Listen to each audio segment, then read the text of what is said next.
کیا سنا؟ ہم کہتے ہیں اور بیان تو بڑا زبردست تھا. اچھا کتنا یاد رہا وہ بتائیں یار. یہ تو یاد نہیں رہا. کیا ہو گیا بھائی؟ بڑا مولوی بن رہا ہے. خیریت تو ہے؟ وقتی کیفیت کی تبدیلی کو عشق رسول کا نام دیں. حقیقت عشق رسول سے چاہے ہم کتنے ہی دور کیوں نہ ہوں، بس اس پہ ہم خوش ہیں. جہاں جاتے ہیں ایک سیلفی ہو جائے مجھ سے، ایک فوٹو ہو جائے. جہاز کے اندر بیٹھ کے سیلفیاں لے لیں گے. ایسے ایسے ہمارے پاس کیس آئے کہ 20 سال تک حلال سمجھ کر گھر میں زنا ہو رہا ہے، اور پھر پتہ چلا کہ بیوی تو 20 سال پہلے ہی شوہر پہ حرام ہو چکی تھی، مسئلہ ہی معلوم نہیں تھا. ہمارے ہاں سننے کا رجحان بہت کم ہو گیا ہے، اور جو سننے آتے ہیں وہ صرف سننے ہی آتے ہیں، کیونکہ اس کے بعد یاد ہمیں کچھ بھی نہیں ہوتا. ہم باہر نکلتے ہیں، کوئی ہم سے پوچھے کیا سنا؟ ہم کہتے ہیں اور بیان تو بڑا زبردست تھا. اچھا کتنا یاد رہا وہ بتائیں یار. یہ تو یاد نہیں رہا. اور خصوصاً اگر درمیان میں لنگر مبارکہ تشریف لے آئے تو ان بوٹیوں اور چاولوں کی لذت میں ڈوب کر تو جو کچھ موجود ہوتا ہے وہ بھی نکل جاتا ہے. اسی وجہ سے اہل سنت سے تعلق رکھنے والی عوام سے مسلک اہل سنت کی کسی بھی چیز کے بارے میں، کسی معمول کے بارے میں، معمولات کے بارے میں کوئی دلیل طلب کر کے دیکھیں، خالی ہوں گے. ہمارے پاس ان چیزوں کی کوئی دلیل نہیں، اور ہم سیکھنا بھی نہیں چاہتے. صحیح بات یہ ہے، ہم کہتے ہیں نعت ہو، جھومیں، مزہ آئے، اس کے بعد باہر نکل جائیں. وقتی کیفیت کی تبدیلی کو عشق رسول کا نام دیں. حقیقت عشق رسول سے چاہے ہم کتنے ہی دور کیوں نہ ہوں، بس اس پہ ہم خوش ہیں. اس سے زیادہ جو کہے گا تو اس سے طبیعت خراب ہونا شروع ہو جاتی ہے. مت کر نصیحت ناصحا، دل میرا گھبرائے ہے، اس کو دشمن جانو ہوں جو مجھ کو سمجھائے. اب علماء سے ہدایت حاصل کرنے کے لیے ہم تیار نہیں، ہم علماء کو استعمال کرنے کے لیے تیار. ہم جہاں جاتے ہیں ایک سیلفی ہو جائے مجھ سے، ایک فوٹو ہو جائے. بعض اوقات تو میں پریشان ہو جاتا ہوں، ناراض بھی ہو جاتا ہوں. تو بھائی کوئی شرعی مسئلہ پوچھ لو یار، تمہارے پاس میں موجود ہوں، آپ کوئی شرعی مسئلہ پوچھو. شرعی مسئلہ کیا کرنا ہے مفتی صاحب؟ ایک فوٹو کھنچوائیں تاکہ فیس بک پر ڈالیں اور بتائیں کہ مفتی صاحب ہمارے ساتھ تھے. ایئرپورٹ پہ چلے جائیں، جہاز کے اندر بیٹھ کے سیلفیاں لے لیں. یہ ہماری حالت ہو گئی ہے کہ ہم سننے کے لیے، سمجھنے کے لیے تیار بالکل بھی نہیں ہے. ایسا نہ کیجیے. خدارا طور پہ میں آپ سب سے گزارش کروں گا کہ جب بھی آپ کسی عالم دین کا بیان سنیں تو سیکھنے کی نیت سے بیٹھیں. اور میرے نزدیک سیکھنے کا عمل کمپلیٹ ہوتا ہے 4 اسٹیپس میں. نمبر 1 آپ غور سے سنیں.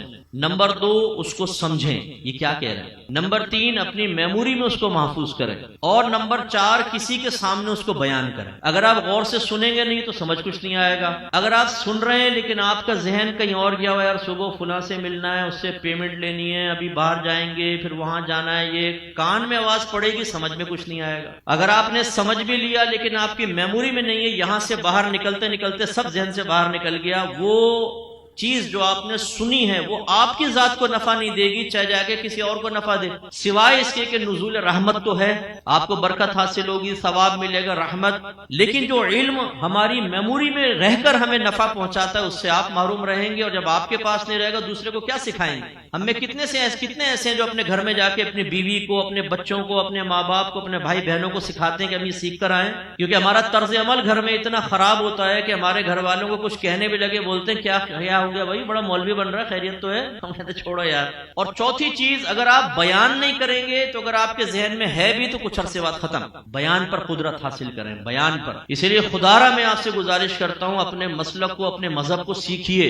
یہ میموری کے اندر ہونا چاہیے اور زبان پہ ایسا آپ کے جاری ہو، کوئی کسی بھی قسم کا کویسچن کر لے.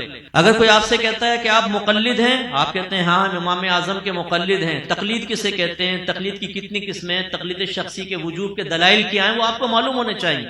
نیاز اور فاتحہ میں کیا فرق ہے؟ نیاز کی کیا شرعی حیثیت ہے؟ تھوڑا سا کھانا آپ سامنے کیوں رکھتے ہیں؟ پوری دیگیں وہاں کیوں پڑی رہتی ہیں؟ پھر اس پر آپ کچھ پڑھتے ہیں تو اس کو بقیہ دیگ میں ملا کر اس کو بابرکت کیوں نہیں بناتے؟ گلاس ایک اٹھا لیتا ہے، چاول دوسرا لے جاتا ہے، سالن کی پلیٹ تیسرا لے جاتا ہے اور کھا پی لیتا ہے، جی بابرکت ہے. تو باقی کے اندر برکت کیسے چلی جائے گی؟ یہ سیکھنے سے آئے گا کہ کیوں ایسا ہوتا ہے. نبی کریم صلی اللہ علیہ وسلم کو علم غیب ہے یا نہیں ہے؟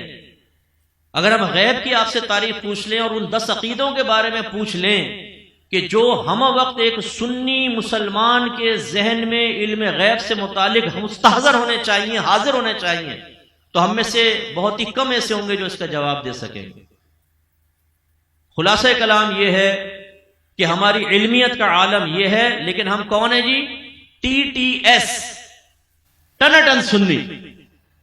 ہم کہتے ہیں TTS ہے اور وہ PP ہے. PP یا پیپلز پارٹی سے تعلق نہیں، پل پلا. پی پی مینز پلپلا، یہ ہے ٹی ٹی ایس. اور ٹی ٹی ایس کا عالم یہ ہے کہ اس کو سامنے بٹھا کر مسلک کے بارے میں 2 کویسچن کر لیں تو نہ ٹی رہے نہ ایس رہے، بالکل فارغ. یہ ہمارا ٹی ٹی ایس پن ہے. تو ناراض مت ہوں، برا نہ مانے، کوئی آپ کو حقیر سمجھنا مقصود نہیں، کوئی آپ کو ڈانٹنا مقصد نہیں، ایک شعور کی بیداری مقصود ہے.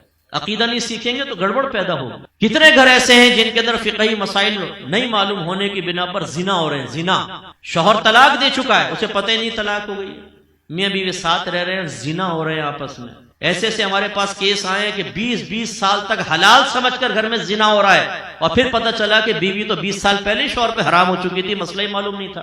کیا آپ یہ سمجھتے ہیں کہ عقیدوں کی اس کمزوری کے ساتھ، عمل کی اس لاچاری کے ساتھ، اور خدا نہ خواستہ گناہوں کی کثرت کے ساتھ کیا ہم اللہ کی بارگاہ میں فلاح پا جائیں گے صرف اس وجہ سے کہ ہم نعت خوانی اٹینڈ کر لیتے ہیں؟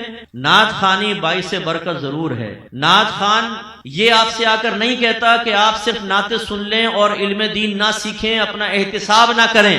اس کا کام ہے آپ کے قلب میں عشق کی شمع مزید روشن کرنا، وہ اپنا کام کر کے نکل جاتا ہے. آپ کو سوچنا چاہیے میرے لیے کیا ضروری ہے اور کیا نہیں. ایک کینسر کا مریض بستر پہ پڑا ہو، عورت تو فرض کر لیں بالکل آخری سٹیج پر، آپ علاج کی طرف نہ آئیں بلکہ اس کو کہیں یہ لپسٹک دیکھو یہ پسند آ رہی ہے تمہیں، یہ سٹک لگاؤ گی، یہ پاؤڈر، یہ لوشن، یہ کنگا، تو کوئی بھی آپ کو سمجھدار نہیں کہے گا. یہ زینت کی چیزیں ہیں، اسے بھی دوا اور آپریشن کی ضرورت ہے. مسئلہ یہ ہے کہ ہم نے زینت یعنی مستحبات کو اختیار کر لیا لیکن فرائض اور واجبات کو چھوڑے بیٹھے. تو خدا را اس طرح کے اجتماعات کو اپنی منزل نہ سمجھیں بلکہ یہ منزل تک پہنچنے کا وسیلہ اور ذریعہ ہے.